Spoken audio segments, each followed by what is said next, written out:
24 जुलाई को राष्ट्रपति रामनाथ कोविंद का कार्यकाल खत्म होने जा रहा है। 25 जुलाई को उम्मीद की जा रही है कि द्रौपदी मुर्मू देश की नई राष्ट्रपति के तौर पर शपथ लेंगी।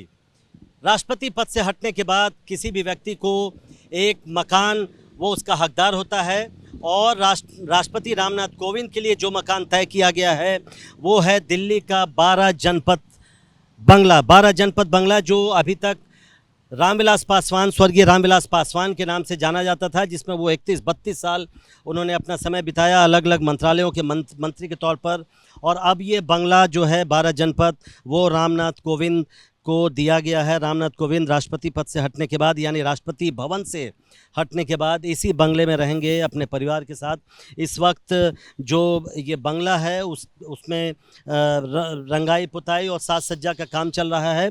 लगभग ये काम पूरा हो चुका है और 3-4 दिनों के बाद उम्मीद की जा रही है कि पूरा बनकर ये बंगला तैयार हो जाएगा और उसमें रामनाथ कोविंद अपने परिवार के साथ शिफ्ट करेंगे। तो एक तरह से जो बंगला अभी तक रामविलास पासवान के नाम से जाना जाता था वो अब रामनाथ कोविंद देश के राष्ट्रपति जो 24 जुलाई को जिनका कार्यकाल खत्म हो रहा है अब वो इसी बंगले में आकर रहने वाले हैं।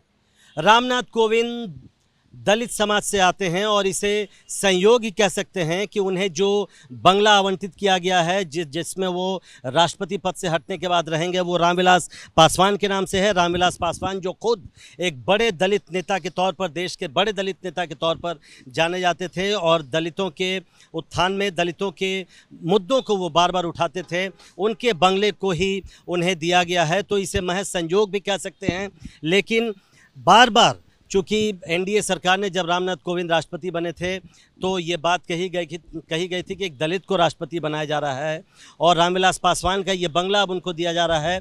एक सिंबोलिज्म है, एक सांकेतिक तौर पर हम कह सकते हैं कि दलित के हटने के बाद एक दलित फिर से इसमें रहेगा और दलितों के का जो एम्पावरमेंट है उसको एक तरह से सिंबोलिज्म के तौर पर हम इसे देख सकते हैं।